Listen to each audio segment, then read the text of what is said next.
Brasília recebeu a 19ª edição do acampamento Terra Livre. Mais de 200 povos indígenas de todo o país estiveram na capital federal. O evento também discutiu o enfrentamento das violências, do racismo, das emergências climáticas, mortes e invasões aos territórios das populações indígenas e demarcação de terras. Sobre essa questão, nós conversamos agora com a Adriana Ramos, que é assessora do Programa de Política e Direito do Instituto Socioambiental. Adriana Ramos, tudo bem? Seja bem-vinda. Prazer te receber aqui no Revista Brasil TVT.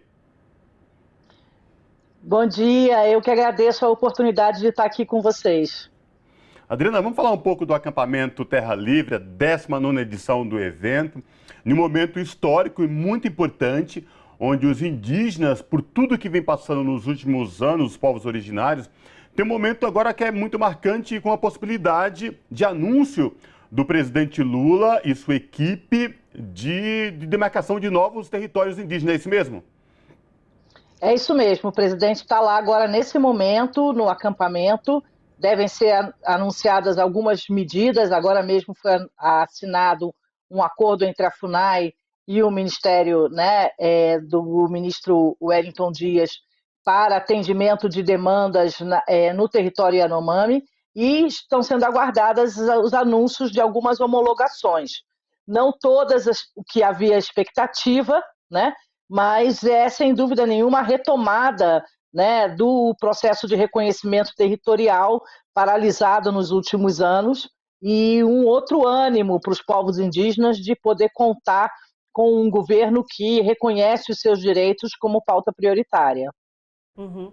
E aproveitando, falando dessa questão da demarcação, é importante a gente mencionar o seminário dos povos originários que aconteceu no Congresso Nacional, inclusive a senhora esteve presente, e que um tema bastante importante que foi tratado lá, e eu gostaria que a senhora pudesse comentar, sobre o marco temporal, que tem tudo a ver com a demarcação de terras. Queria que a senhora explicasse, então, por que os povos indígenas e os ativistas que defendem as populações e o meio ambiente estão contra a aprovação desse marco temporal e o que ele tem a ver com a demarcação de terras.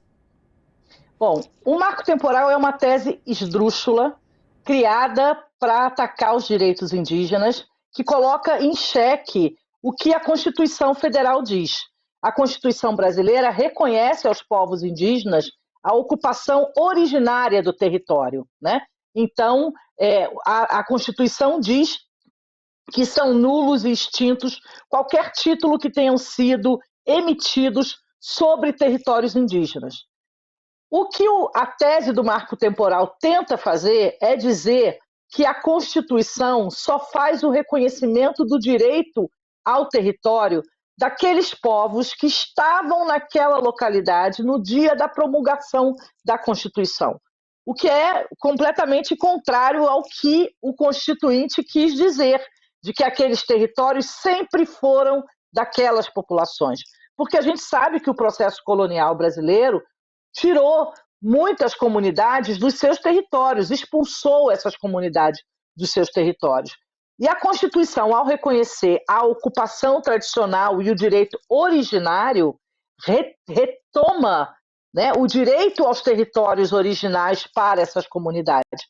Então, o fato de comunidades terem sido expulsas dos seus territórios e, eventualmente, não estarem ocupando o território numa certa data, como a data da promulgação da Constituição, não significa dizer que eles não têm o direito àquele território. Muito pelo contrário, o que a Constituição fez foi exatamente reconhecer que esse processo de esbulho, de ocupação indevida por terceiros dos territórios indígenas, teria que ser revisto no momento em que o Estado reconhece os seus direitos. Então, há uma preocupação muito grande com essa tese, porque ela vai contra o que a Constituição estabelece.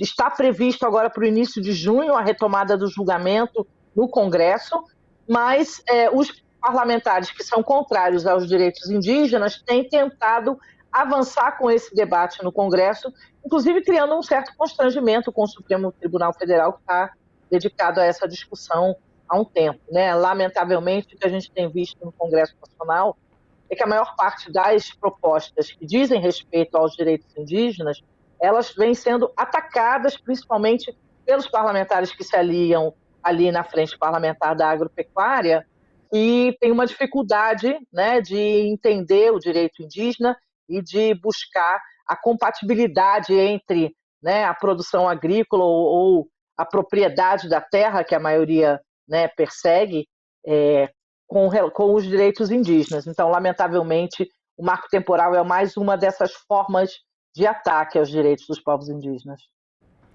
Agora, Adriana, vamos falar desta semana do acampamento Terra Livre em Brasília, a 19ª edição. Nos últimos anos, muitos retrocessos e ataques aos povos originários. E este ano, com a novo governo que se assumiu em 1º de janeiro, mudanças no Novo Horizonte, reconhecimento dos povos indígenas, um ministério com uma indígena especificamente. Durante essa semana, várias atividades e muitas autoridades no acampamento Terra Livre. Eu queria que você trouxesse para os nossos telespectadores aqui da TVT e ouvintes da Rádio Brasil Atual como que foi essa semana aí em Brasília, no ATL. Olha, eu acho que foi um ATL de muita esperança, de muito otimismo, né?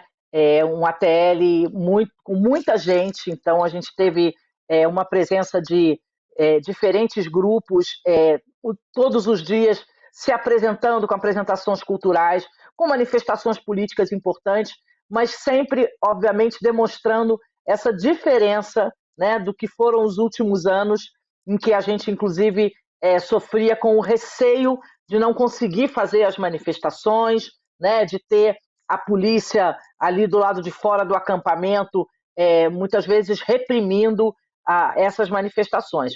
Apesar de que, né, também a gente não conseguiu, por exemplo, realizar a vigília na frente do STF, porque ainda houve, né, uma limitação de acesso. Eu acho que o espírito geral do ATL ele reflete esse novo momento, né, de a gente saber que temos um governo que assume compromissos, né, com essa temática, que dão a esperança de que a reconstrução dos direitos indígenas vai avançar. A presença da presidente da FUNAI, Joênia Wapichana, da ministra Sônia Guajajara, né, em vários momentos do acampamento, assim como a deputada Célia Chacriabá, o secretário de Saúde Indígena da CESAI, Veibe Tapeba. Então, o fato de que você tem, né, todo o secretariado do Ministério de Povos Indígenas e as diretorias da FUNAI ocupadas por indígenas, que é uma coisa inédita, né, para os povos indígenas, certamente dá uma sensação de uma vitória. Nós estamos um passo adiante e esse acampamento, pela sua força, pela sua potência, demonstrou isso evidentemente. Claro que temos todos esses grandes desafios que ainda estão na pauta. A questão das invasões das terras indígenas, a presença ainda de garimpeiros em muitas áreas, as próprias dificuldades políticas para se avançar com processos demarcatórios, porque havia essa expectativa de que seriam anunciadas 14 homologações nesses primeiros meses de governo. Hoje, o presidente Lula anuncia 6 homologações, então, e nós sabemos que essas 8 homologações que não estão vindo, elas têm a ver com conflitos com interesse de estados, com interesses privados. Então, sempre são desafios a se superar. Mas a perspectiva de poder dialogar com um governo que respeita os direitos indígenas e com tantas autoridades indígenas podendo, né, construir essas articulações dentro do governo, é um otimismo e uma esperança que eu acho que estava muito explícito no ambiente do acampamento esse ano. Agora, te escutando, Adriana, eu tenho percebido o que reverberou bastante lá do ATL, não só do ATL, mas da luta mais recente dos povos tradicionais, povos originários indígenas, é que eles têm se colocado que nenhuma discussão referente a eles, às terras deles e ao que diz respeito à defesa do meio ambiente não seja mais feito sem eles, sem o protagonismo dessa população que é a verdadeira impactada sobre toda essa discussão, né? Então, colocando esse protagonismo. E aí eu gostaria que você pudesse comentar desse protagonismo dessa população indígena tão diversa dentro do nosso país na defesa do meio ambiente, que é uma pauta extremamente importante e urgente para a nossa comunidade mundial, podemos dizer assim, né?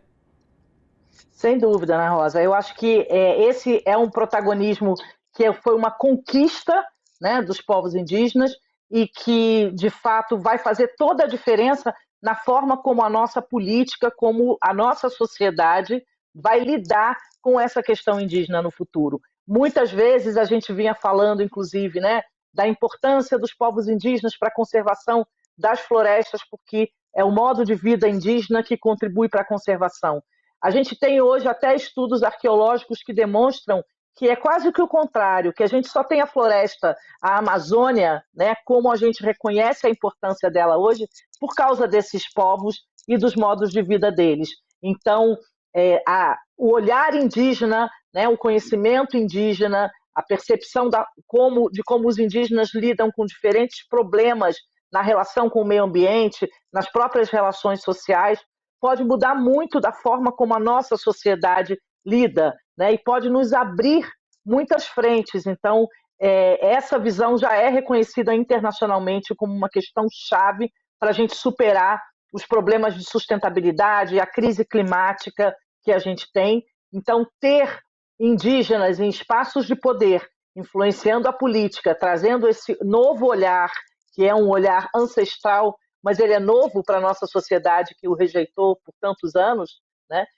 Pode sim ser uma chave, né, para que a gente consiga superar problemas crônicos que a gente tem. Então, eu acho que cada vez mais, né, é esse o espaço. Eu que venho de uma organização indigenista, nós estamos também nesse exercício, né? E eu acho que, inclusive, da próxima vez, ao invés de estar eu aqui falando sobre o ATL, seria legal ter um indígena. É porque hoje eu acho que também, nesse momento, eles estão todos lá, né, esperando os anúncios do presidente Lula. Nessa hora eles não poderiam estar aqui. E foi justamente esta a nossa preocupação, Adriana, porque vai que nesse exato momento, né, na sexta-feira, um momento muito importante para todos os indígenas e povos originários, com a presença do presidente Lula no acampamento, de repente seria até grosseiro da nossa parte tirar um indígena de lá, e a gente optou então falar com alguém que não fosse especificamente um indígena, e sim, reconhecendo essa importância, e aí trazê-lo, como você bem lembrou, numa próxima oportunidade, com certeza. Agora, Adriana, voltando a essa pergunta... Por isso que eu vim também, Cosmo, porque eu também achei que nenhum deles ia querer deixar de estar naquele momento, né? Histórico, né? Depois de anos de agressões e ataques, e agora com um governo que se apresenta para o diálogo, que eles têm segurança de dialogar, de conversar, isso é muito importante. E, Adriana, agora voltando um pouco aos acontecimentos recentes na Terra Yanomami, né? Nós passamos anos e anos de ataques, muito se falava, denúncias existiam, mas o governo anterior simplesmente fechava os olhos e ouvidos para tudo o que vinha acontecendo. Foi preciso vir um governo que pesa pela humanidade, pelo respeito, pelo diálogo, para que, de fato, essas tragédias não voltem a acontecer. Como é que está essa discussão com a PIB, com os indígenas e os outros povos originários de todo o Brasil, para que cenas como a que nós presenciamos recentemente na Terra Yanomami não voltem a acontecer, Adriana? Olha, eu acho que foi até mais grave, viu? Porque não é que o governo fechou os olhos, né? O governo estimulou a entrada dos garimpeiros, o governo facilitou, o governo teve uma política de sinalizar aos invasores de que ele iria mudar a legislação para que essas invasões fossem legitimadas. Então, nós vivemos os piores momentos, né, da política indigenista, com um governo que acobertou e tentou legalizar essas invasões. Hoje há um debate muito grande sobre o conjunto de políticas que precisa ser implementado, dar conta não só das causas, mas das consequências, né, desse descontrole que a gente teve. Então, você tem, desde da situação da necessidade de lidar com a proteção dos territórios, a demarcação desses territórios e a volta de uma política como a Política Nacional de Gestão Ambiental das Terras Indígenas, para que essas terras desenvolvam atividades, né, tradicionais dos povos indígenas e possam se desenvolver a partir dessas atividades, deixando de fora, né, atividades de alto impacto, como é o caso do garimpo e da mineração, porque garimpo e mineração dentro de uma terra indígena é exatamente a falta de alternativa. Não podem ser vistos como alternativas para os povos indígenas. E, ao mesmo tempo, toda essa necessidade de se enfrentar os impactos negativos que estão não só no território Yanomami, mas em outros territórios, como é o caso do território dos Munduruku, do território Kayapó, aonde o garimpo também continua ativo. Então, é um conjunto de ações que precisam ser coordenadas a partir do governo federal, né, para retirar os invasores, recuperar as áreas que foram degradadas, garantir aos povos indígenas a possibilidade de desenvolver atividades com base nos seus modos de vida tradicionais e, dessa maneira, né, tentar retomar, né, digamos, o curso, né, da vida dos povos indígenas, valorizando as contribuições que eles têm para dar à nossa sociedade e evitando que eles estejam vulneráveis a esse tipo de invasão e destruição que atividades como o garimpo ilegal trazem. Acho que a situação Yanomami ela é bastante complexa, ela demonstra como os impactos vão além dos problemas ambientais, até questões de saúde e desnutrição, né? E isso vai exigir muito do governo, porque ao mesmo tempo que você tem toda a oportunidade de políticas novas, né, visando uma agenda positiva, você ainda tem que lidar com a criminalidade, né, com os impactos, essa proliferação, por exemplo, dos clubes de caça e tiro na Amazônia, que levaram mais armamento, mais violência. Então, são diferentes ações que o governo vai ter que desenvolver para poder, digamos, reparar, né, o mal que a gente teve nos últimos 4 anos. E é isso, para além do ATL que a gente conversou aqui hoje sobre o acampamento Terra Livre, que está na sua 19ª edição, que acontece com povos indígenas de todo o Brasil, com certeza a pauta indígena vai estar na nossa ordem do dia, diariamente, dentro da nossa perspectiva aqui da TVT e da Rádio Brasil Atual, com certeza, porque é cada vez mais importante fazer isso. Então, conversamos com a Adriana Ramos, que é assessora de Programa de Políticas e Direitos do Instituto Socioambiental. Adriana, muitíssimo obrigada pela sua participação conosco aqui hoje. Obrigada a vocês, muito bom estar aqui. Abraço. Abraço.